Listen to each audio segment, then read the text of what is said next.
Hayatımın yarısını Ankara'da, diğer yarısını Amerika'da geçirdim. 2014 senesinde Kaliforniya'dan kesin dönüş yaptım buraya 26 seneden sonra.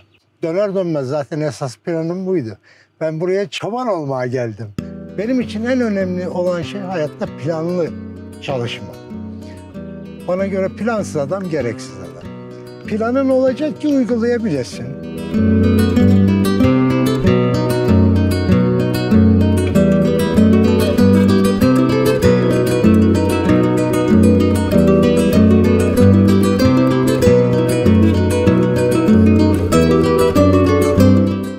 Benim amacım başarılı olmak. Başkalarının gözünde değil, kendi gözümde.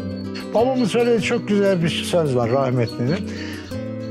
Bir yere gitmek tek bir şey ister, bilet almak.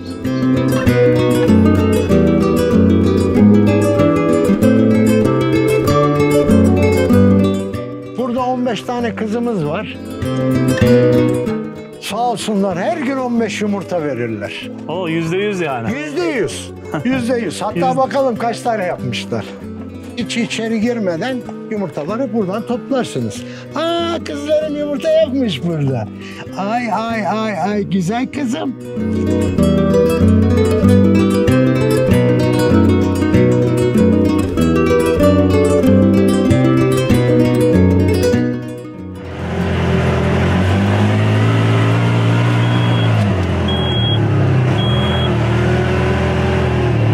Bu 1 metre karda bile gidiyor burada arazi. Değil mi? Çok iyi ya.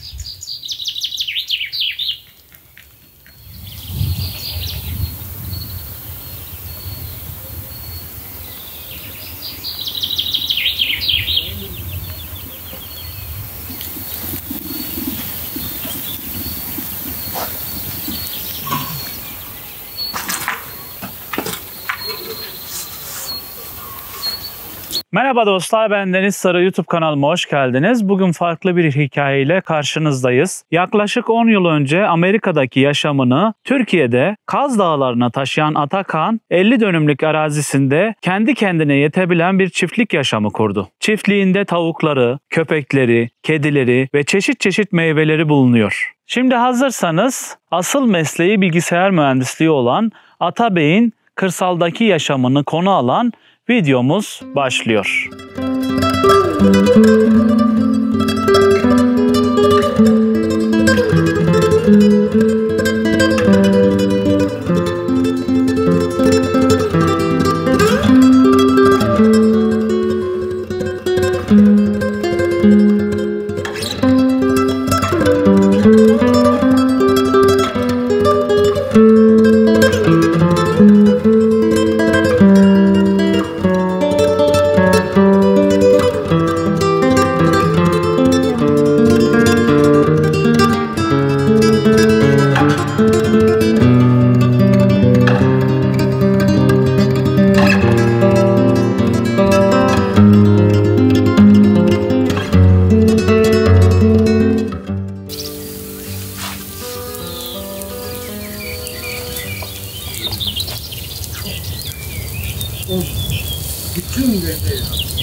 Bugün Atabey çiftliğindeyiz. Ata abiyle birlikteyiz. Merhabalar. Merhaba, tekrar hoş geldiniz. Hoş bulduk. Nasılsınız? İyi misiniz? İyiyiz, iyiyiz. Teşekkür ederim. Her şey çok güzel gözüküyor. Sürekli bu yoldan geçerken merak ediyordum. Ya diyordum, burayı kim yapmış?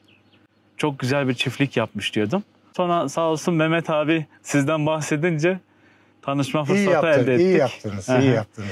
Şimdi Ata abi, öncelikle seni tanımayanlar için birazcık kendinden bahsedebilir misin? Geçmişte ne işle uğraştın, neler yaptın, nasıl bu çiftlik hayatına geçtin? Benim ismim Atakan. Adım Ata, soyadım Kağan. 61 yaşındayım. Hayatımın yarısını Ankara'da, diğer yarısını Amerika'da geçirdim. 2014 senesinde Kaliforniya'dan kesin dönüş yaptım buraya. 26 seneden sonra. Döner dönmez zaten esas planım buydu. Ben buraya çoban olmaya geldim. Ondan sonra tabii işler güçler bir taraftan gelir gelmez buralarda araştırma yaptım. Yaklaşık bir 2 ay civarı işte çobanlarla dolaştım. Etrafa bakındım, doğru bir yer istiyordum. Benim için en önemli olan şey hayatta planlı çalışmak. Bana göre plansız adam gereksiz adam. Planın olacak ki uygulayabilesin. En büyük şey lojistikti ve de mesela bizim burası yolun kenarı. Bir de ben hayatta hiçbir şeyi ruhsatsız yapmam. Mutlaka izin olması lazım. Çünkü ileriki dönemlerde sana o yol su elektrik olarak geri dönüyor, bedelini çok ağır ödüyorsun. Evet. Böyle hem de yürüyelim mi? Tabii ki. Burada 2 ayın sonunda burası normalde 3 parseldi. 2 parselini aldım. Buranın olduğu bölgede burayı da almak istiyordum. Bir savcıydı, eski emekli bir savcı. Kendisine telefon açtım. Burayı satar mısınız dedi. Yok dedi. O zaman dedim sizden rica edeyim burayı satmayı düşünürseniz ilk önce bana haber verin. Tamam dedi, vereceğim Atabey. Aradan 1 sene geçti. Savcı beni aradı bir gün. Atabey dedi hala almak istiyor musun? Tamam dedim. Kaç para? Şu kadar fiyat. Tamam aldım dedim. Aldım. Ondan sonra parselleri birleştirdim ben. Çünkü kanuna baktığınız zaman normalde ev yapabilmeniz için 5 dönüm ve üzeri en az 6 metrede kadastral yola cepheniz olması lazım. Ancak bu şekilde alabilirsiniz. Ama 20 dönüm üzeri olduğu zaman ticari de yapabiliyorsunuz. Şu anda bulunduğumuz yer 50 dönüm. 3 tane parseli birleştirdim. Dolayısıyla bütün parsellerimin hepsi tek arsa haline geldi. Dolayısıyla bütün parsellerim kadastral yola cephesi oldu. Bu gördüğünüz yer 61 metre. Kadastral yola cephesi var. Hatta yolun bir kısmı da benim toprağım içinde. Ben bilgisayar mühendisiyim. Eğitimimi Amerika'da, Kaliforniya'da yaptım. Üniversite derecemi oradan aldım. Master'ımı yine bilgisayar teknolojileri yönetimi üzerine yaptım. Sonra network üzerine doktoramı yaptım. O da Capella Üniversitesi'nden. Fakat bilgisayar işi öyle yani dışarıdan göründüğü gibi değil. İnsanı işten işe yiyor. 26 sene bayağı bir törpülendik diyelim. Ondan sonra artık yeter dedim. Türkiye'ye kesin dönüş yaptım. Evet. Benim eşim de aynı zamanda bilgisayar mühendisi. Ama eğitim teknoloğu aynı zamanda. Zaten o olmasa buralar olmazdı yani. Çok destek veriyor kendisi sağ olsun. Kendisi de seviyor. Zaten bizim işimiz, gücümüz doğa. Doğada olalım da. Ya bu bir şey. Kaç yıl oldu? Ben şimdi şöyle burayı alalı 2014 senesinde yani bu 11. sene burayı aldım. Yalnız 5 sene evvel başladım ben buraya. Bu yapılandırmayı yapmaya. Bu 5. senemiz. Şimdi girişte böyle lavantalarını, çam selvilerini dikmişsin. Su depolarım var. Evet. Biraz teknik bilgilerden de bahsederseniz. Tabii. Şimdi burası dediğim gibi 50 dönüm. 50 dönüm şimdi en önemli şey altyapıdır. Yani bir ev falan yapmayı düşünüyorsanız evi yapmayın. Altyapıyı yapın. Çünkü her zaman ihtiyacınız var. Ben buraya geldim mesela ilk önce kapıyı yaptım. Millet bana deli dedi. Yani önemli olan bir marka oluşturmak. Daha buralarda çitler yoktu. Ben kapıyı bayağı uğraştık bu kapıyı yapmak için. Dizaynı falan da ben yaptım. Şimdi bu 50 dönümün etrafı komple jiletli telle çevrili. Fakat aynı zamanda hatırlı derler buna. 35 santim derinliğinde beton var. Buralarda çok fazla domuz oluyor, diğer hayvanlar oluyor onların girememesi için. Dolayısıyla o problemi komple çözdük. Aynı zamanda birazdan görürüz. Çit boyunca benim servis yolum var. Dolayısıyla bu servis yolu sayesinde arazinin her tarafına ulaşabiliyorum. Servis yolunun etrafı yanında hem elektrik hem su hatları gidiyor. Her 50 metrede bir su ve elektrik bağlantım var çit boyunca. Dolayısıyla herhangi bir şeye ihtiyacım olduğu zaman jeneratörü taşımıyorum oraya. Anında elektriği. Bu arada yaklaşık 3 tane keson kuyum var, bir tane artezyenim var. Bu artezyenim mesela benim burada her şeyim ruhsatlı. Burada toplamda 6 tane ruhsatım var, artı artezyen kuyu ruhsatım var. Dolayısıyla bana 500 metre yakında herhangi birisi kuyu açamaz. Dolayısıyla kendi suyumu güvene almış oldum. Artezyenden gelen su solar elektrik, güneş enerjisiyle depolara basılıyor. 40 ton depom var. Yazın 40 ton depo o kadar şey yapmıyor çünkü günde 40 ton su harcıyorum yani. 50 dönüm sulamak kolay değil, damlama olduğu halde. Bunun yanında elektrik işimizi 37,5 kW'lık bir sistemimiz var. Bununla yaklaşık 42 tane panel üzerinden 48 tane aküyle, jel aküyle çözdük. Bunun yanında solar ısıtma sistemi, su ısıtma sistemimiz var. Şimdi güneş paneline geçmeden önce burada bir ses var. Jeneratörün sesi mi? Şu anda jeneratör çalışıyor. Jeneratörün çalışmasının sebebi dün bugün yağmurluydu havadan gördüğünüz üzere. Kuyuları besleyen solar sistemi çalışmıyor şu anda. Bugün biz daha yeni bütün damlama sistemlerimizi yaydık. Bugün test etmemiz lazım. Dolayısıyla su depolarının dolu olması lazım. Jeneratörü çalıştım, depoları dolduruyorum şu anda. Aha, süper. Şöyle geçelim, güneş panellerinden bahsedelim orada. Bu görmüş olduğunuz yer, şimdi şöyle, bu güneş panelleri ruhsatlı oldu. Normalde güneş panelleri ruhsata tabi değil.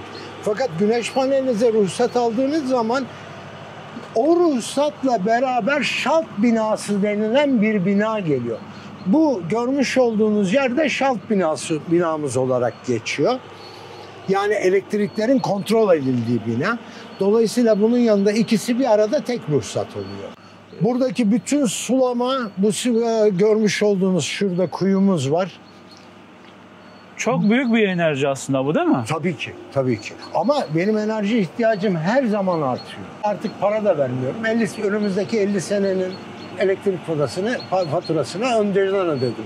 Peki bir odayı görebilir miyiz? Akü grubumuz bunlar. Hatta jeneratörden de yapayım, geçiş yapalım.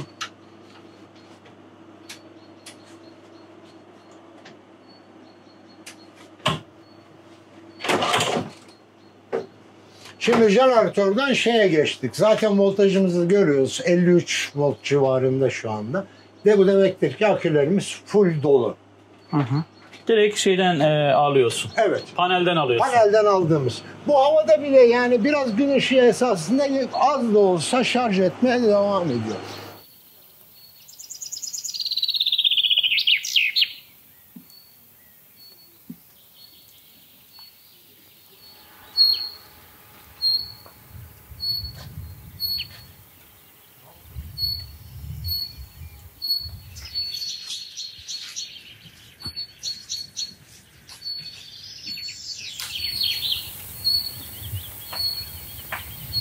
Gördüğünüz üzere 50 kW'lık bir jeneratörümüz var. Bu esasında köyü besler.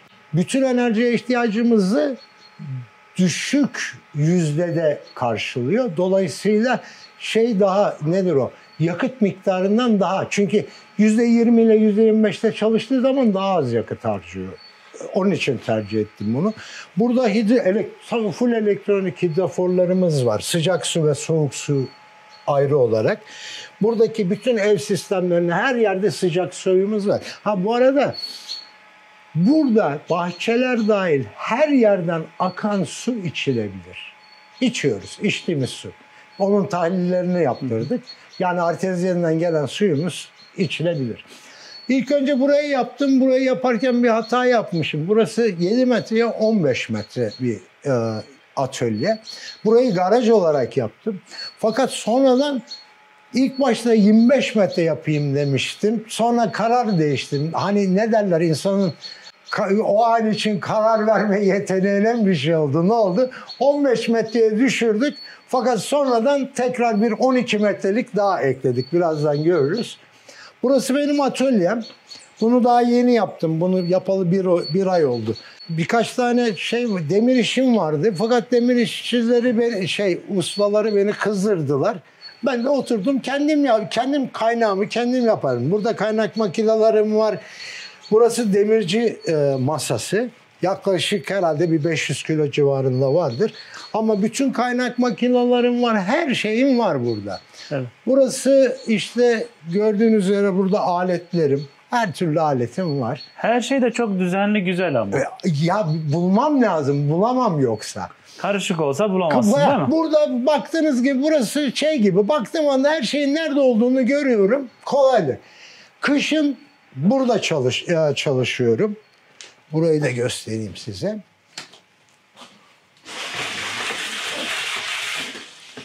Buraya işte bakalım bu sene kış için bir elektrik şeylerim var. Şurada radyatörlerim var. Onları siliyorum ama bir soba kurmayı yapıyorum, planlıyorum. Soba oldu mu güzel. Çünkü ben ateşi çok severim herkes gibi. Kışın gayet güzel olur. Burada işte tezgahlarım var. Çalışmalarımı burada yapıyorum. Fakat genelde burada yani hava iyi olduğu müddetçe dışarıda çalışmayı tercih ediyorum. Evet. Bu arada şunu göstereyim. Her gelen bu ne diye soruyor. Water curtain denilen bir şey. Yukarıdan su akıyor. Bunun akşamları hatta şu arkada yeşil renkli bir projektörümüz var. Ağacı ışıklandırıyor. Altında su var. Altında su var. Bu devamlı devir daim ediyor. Hı hı. Şimdi işte bugün şu çiçeklerimizin topraklarını değiştireceğiz. Bir ekim yapacağız. Çiçek ekimi yapacağız. Ondan sonra bu ay burayı yaptım.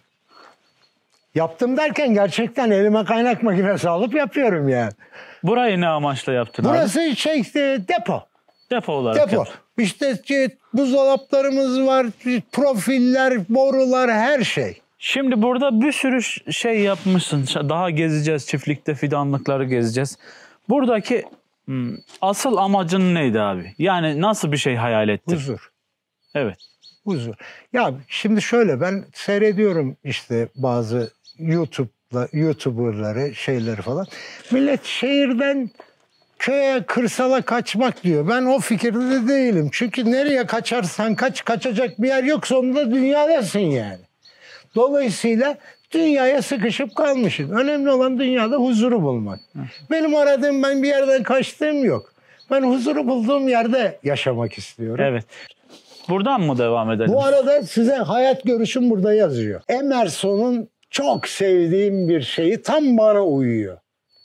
Peki okuma şansınız var mı? Tabii bir ki. okuyabilir misiniz? Sıkça gülmek ve çokça sevmek, zeki insanların saygısını ve çocukların sevgisini kazanmak, dürüst insanların takdirini kazanmak ve sahte dostların ihanetine katlanmak, güzelliği takdir edebilmek, başkalarındaki en iyi görebilmek, kendinden verebilmek, dünyayı az da olsa daha iyi bir yer olarak bırakabilmek, ister sağlıklı bir çocuk, ister bir bahçe parçası, isterse de daha iyi bir toplumla, coşkuyla oynamış, kahkahalarla gülmüş ve sevinçle şarkı söylemiş olmak. Bir hayatın bile sizin varlığınız sayesinde daha kolay nefes almış olduğunu bilmek.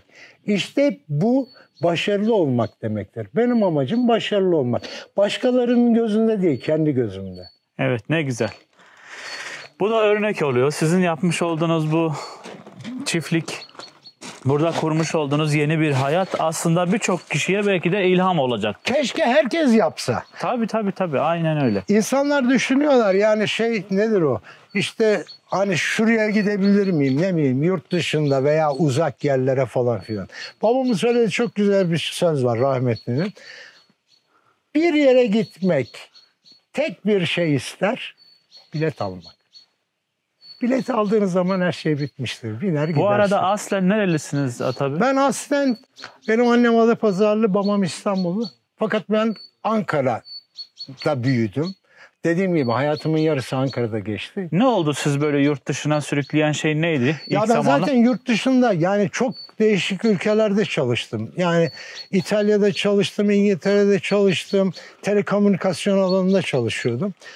Belçika'da çalıştım. En son Rusya'da çalıştım. Rusya'da işim bittiği zaman benim kardeşim de Amerika'da. Şu anda Amerika'da yaşıyor.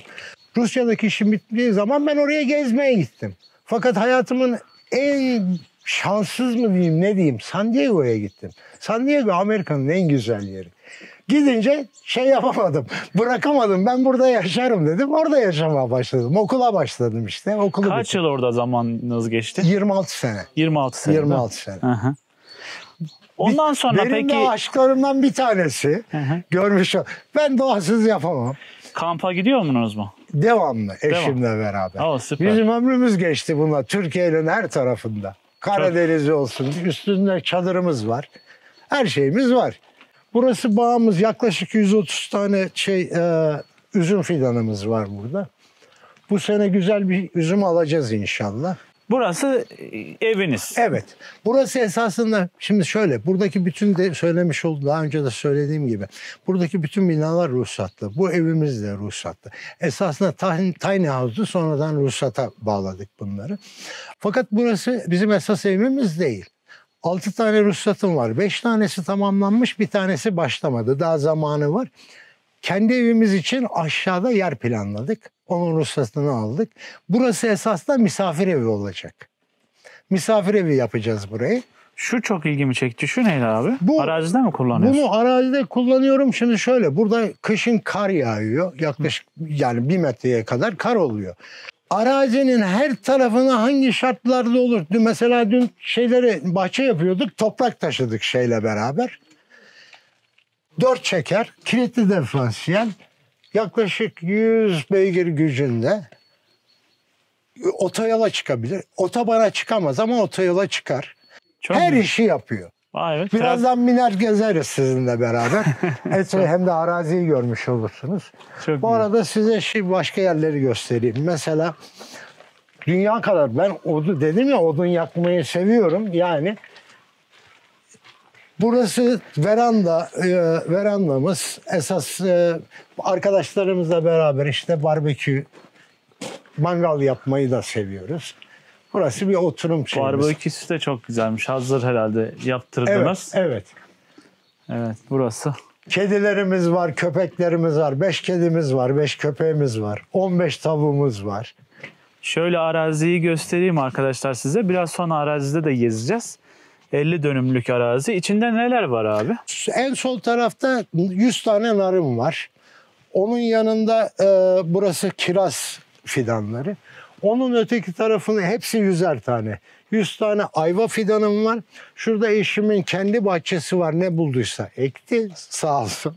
Ondan itibaren hep ceviz fidanları. Yaklaşık 600'e yakında ceviz fidanımız var. Aha, ne güzel. Süpermiş. Dediğim gibi burası böyle yaz akşamları oturmak için ve sabahları kahvaltı etmek için çok güzel bir yer. İçeriği de görme şansımız var mı? Tabii ki. İsterseniz de göstereyim. Dışarıyı Buranın gezelim. dışarısını gezelim. Sonra içini görelim. İçeri görelim. Tamam. Aynen öyle. Süper. Köşelerde de odunlarınızı dizmişsiniz. Çok güzel gözüküyor. Burayı da dün işte yaptık. Burası bir kitap okuma yeri olabilir. Evet. Her şey çok güzel abi. Çok iltizamlı, güzel, düzenli.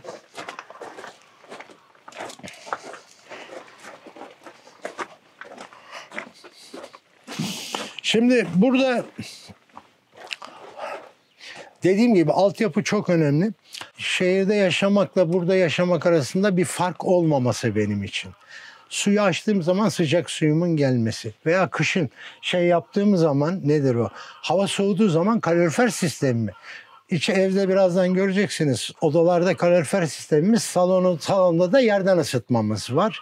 Dolayısıyla hani bir yoksunluk içinde yaşamayı tercih etmiyorum. Her Yani şeyimizin konforunuzu yine kurdunuz. Tabii ki. İşte klimalarımız var soğutma için. Şimdi burada kalorifer sistemi büyük tüplerimizle yapıyor. Fakat insanlar diyor çok yakmıyor mu? O kadar çok yakmıyor esasında. Şimdi yazın yalnızca sıcak su ihtiyacı için yani duş için falan. Bir tüp yaklaşık 3 ay, 3,5 ay gidiyor. Dolayısıyla hiçbir problem olmuyor. Aynı zamanda bu şeyin içerisinde kombimiz var. Kalorifer ve su sistemi için. Ha, bildiğin yani şeylerdeki kombiler. Tabii. Bir Evlerdeki tek farkı bu kombi sistemi bu tüplere göre ayarlanmış. Evet. Peki orada bir tüp ne kadar gidiyor abi mesela size? Kaç? Kışınsa 3 hafta gidiyor. Ama devamlı yaktığım zaman. Devamlı yaktığında Evet, 3 hafta gidiyor. Bir tanesini mesela doldurunca bugün günümüz fiyatında Mayıs 3500 lira civarında. Evet, 3500 lira civarında. Ama şimdi şöyle 3500 lirayı veriyorsun ki de en fazla burada her zaman yakmıyoruz. Yani kış çok şey yaparsak içeride sobamız da var. Soba çok yardımcı. Peki yeterli olmuyor mu? Mesela çok fazla hani kilowatt elektriğiniz var ya, Evet. 50 kilowattın Evet. üstünde ısı pompasına Isı pompasına geçeceğim. geçeceksiniz. Anladım. Çünkü öyle daha tasarruflu olur. Tabii. Aynen. Şimdi burası bizim sebze yatağımız. Bunu da yaptırırken ustalar Allah'ım ya Rabbim ne fikirlerle geldiler bu ne diye. Şimdi buranın yüksek olmasının amacı toplarken eğilme, kalkma bilmem ne, biz artık yaşımız belli şeye geldi. Dolayısıyla buraları yeni ektik daha. Bu naneler geçen seneden bir kısmını kuruttuk işte. Burada domateslerimiz, patlıcanlarımız, işte biber. Bu tarafta işte maydanoz, yeşillik, salatalık cinsi şeylerimiz var. Burada 15 tane kızımız var. Sağ olsunlar her gün 15 yumurta verirler. O %100 yani. %100. %100. Hatta bakalım kaç tane yapmışlar.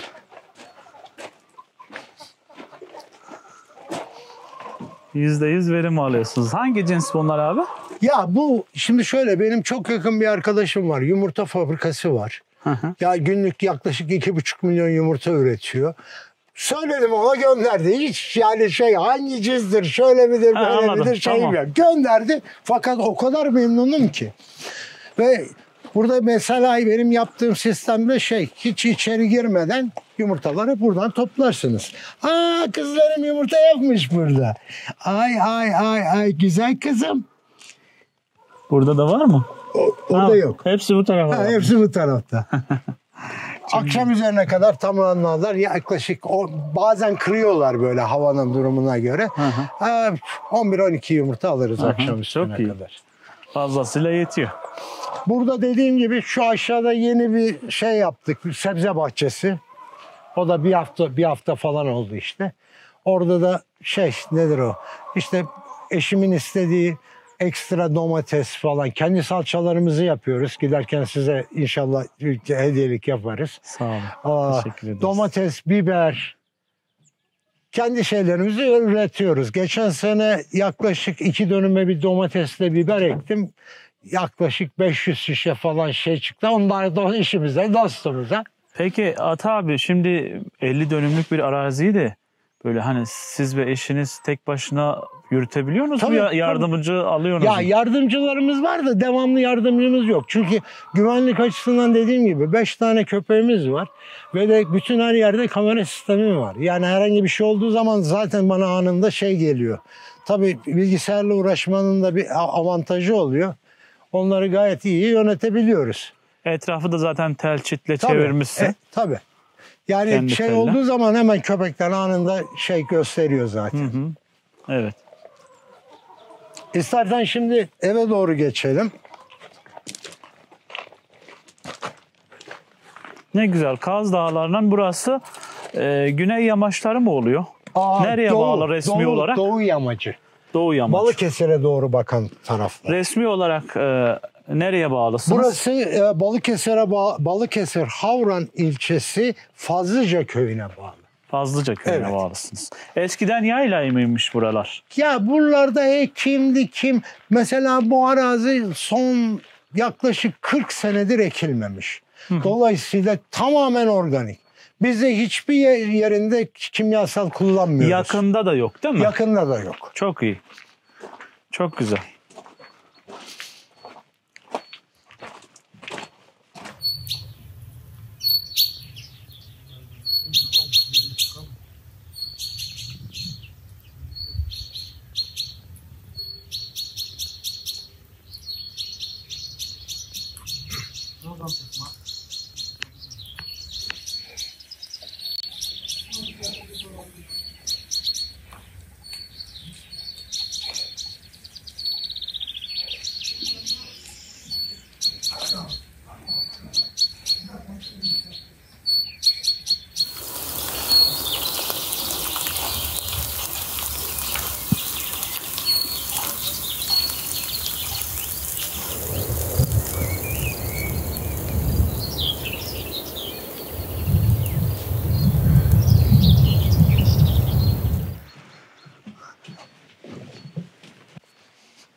Burası gördüğün gibi salonumuz. Ben camı çok severim. Devamlı manzarayı görmem lazım. İçeride bir sobamız var ama yerden ısıtmamız da var daha önce anlattığım gibi. Mümkün olduğu kadar her şeyi kendim yapmak. Yemek masasını bile ben oturdum kendim yaptım. Dizaynını internetten buldum. Kendim yaptım derken profilleri aldım, kaynaklarını bile kendim yaptım. Ha, üstü tahta ama. Tahta. Evet. Mümkün olduğu kadar doğal olsun bizim için. Burası mutfağımız ve oturma odamız, televizyon odamız. Bakalım mı? Tabii Müsaitse. ki, tabii. Burası daha evvelden yoktu, sonradan ekledik. Burası oturma odamız. İşte televizyon seyrederken falan. Burada bir tuvaletimiz var, mutfağımız var. Burada musluğu açtığın gibi içiyorsun değil mi? Tabii, evet. Bütün musluklardan gelen su içilebilir. Ayrıca yani soğuk, sıcak su ne varsa her şeyimiz var. Evet. İçeride bir tuvaletimiz var. Bunlar kendi tavuklarımızın şeyleri, yumurtaları. Hı hı. Toplanmış halini gösterdik. Burası yatak odalarından bir tanesi.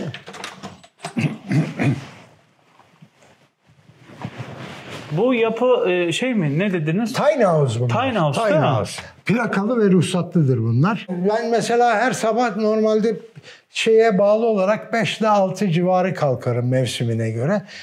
5'te 6'da kalktığım zaman şirket işlerini falan hallediyorum. Yaklaşık 1 saat, 1,5 saat çalışıyorum. Uzaktan çalıştın. Uzaktan tabii. İnternetimiz var uydu üzerinden. Dolayısıyla işi biz yazılmış... Türkiye'de bir firma mı yoksa yurt? Türkiye'de ama bizim yaptığımız işlerin büyük çoğunluğu yurt dışı. Anladım. Yurt dışına iş yapıyoruz. İşte Avrupa Birliği projeleri olsun, TÜBİTAK projeleri olsun, işte KOSGEB projeleri olsun, onları yapıyoruz. Başka Birleşmiş Milletler'e çalışıyoruz. Dediğim gibi biz eğitim üzerine yazılımlar yapıyoruz. Dolayısıyla yaptığımız işin yaklaşık %75'inden fazlası yurt dışı. Evet. Burada da bizim yatak odamız var. Arada şeyi açayım. Çok detaya girmeye gerek yok. Herhalde böyle bir yatak odası da burada var. Bir yatak odası yani da maksat banyo, nasıl kullanışlı evet, olduğunu göstermek. Evet. Banyo, tuvalet var içerisinde. Tamam. Burası güzel. da oturma odamız. İşte sobamızı yaktığımız. Çok güzel. Özellikle... Bir de çok aydınlık. Güzel. Her yerde. Evet. Bu tarafında yani bir duvar yok. Komple cam. Cam, evet. Bu camları da ben özel olarak yaptım. Bunlar Comfort diye geçiyor ama bunların arasında ekstra olarak argon gazı var. Dolayısıyla yalıtımı aşırı derecede iyi. Yani ben kışın en soğuk şartlarda burada atletle oturabiliyorum.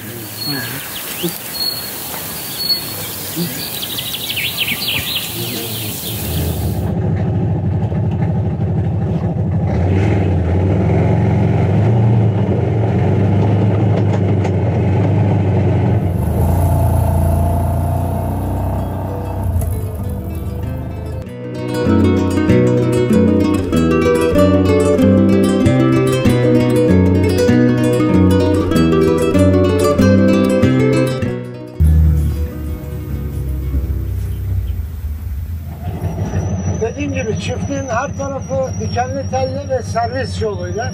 Bu servis yolu bütün çiftliğe, bütün araziye ulaşmamızı sağlıyor. Çizin altında 35 santim beton var. Bu sağ tarafta gördüğünüz foseptik, yaklaşık 50 metreküp foseptiğimiz var. Dolayısıyla dolması imkansız. Bu bölge nar bölgesi. Diğer taraf kirazlarımızın olduğu, kiraz fidanlarımız. Buralar eskiden yardı.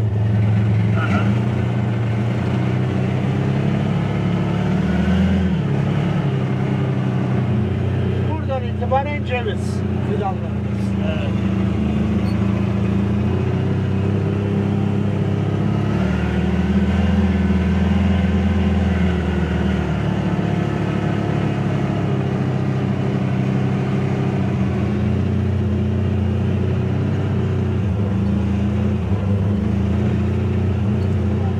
Bazen burada ekim yapıyoruz. Geçen sene 2 dönüme ekim yaptık. Buraya da bazen ekim yapabiliyoruz. Şu siyah görmüş olduğunuz kuyu, şurada bir kuyumuz var. Bir de şu çınarın altında bir kuyumuz var. Burası su olarak çok zengin. Zaten bir tane su kaynağı o çınarın altından doğuyor. Bir tane de yukarıdan deremiz var. O geliyor. Dolayısıyla su sıkıntımız yok.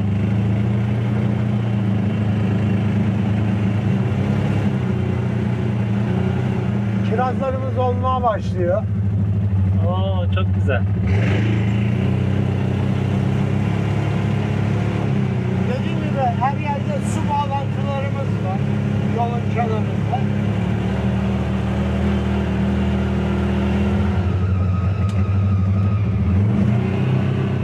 Bu gördüğünüz bahçe benim eşimin bahçesi, meyve bahçesi. Ne ararsan var. Bulduğumuzu ektik buraya. Çok seviyor o.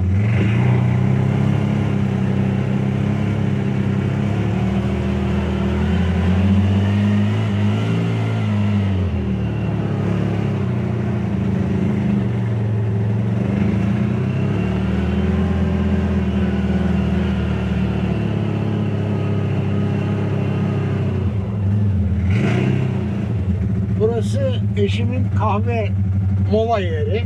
O termosa doldurur kahvesini, alır gelir çayını, kahvesini. Burada işte kitap okur. Çitlerin kenarlarından da yol devam ediyor. Arazinin Tabii komplesi. komplesini devam. Evet. Çok iyi.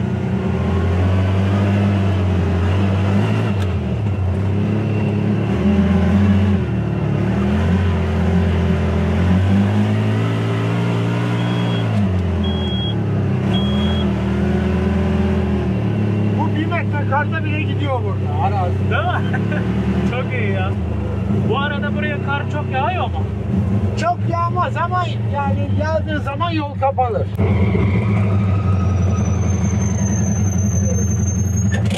Çok iyi ya. Mükemmel bir şeymiş.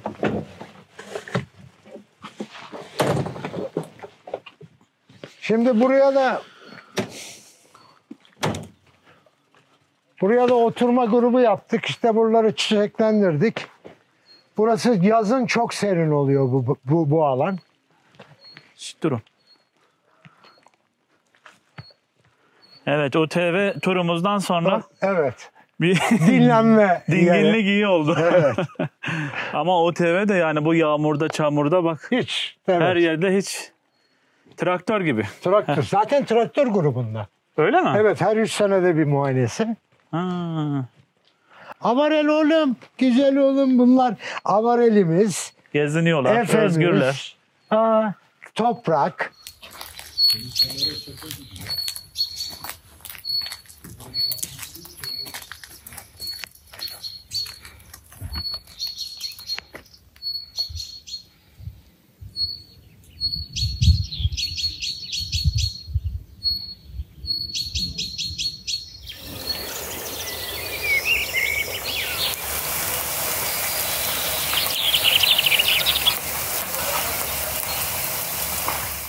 Ya mesaj vermek derken herkes günün sonunda kendi seçimleriyle baş başa kalıyor. İstediği hayatı veya kabul ettiği hayatı yaşıyor.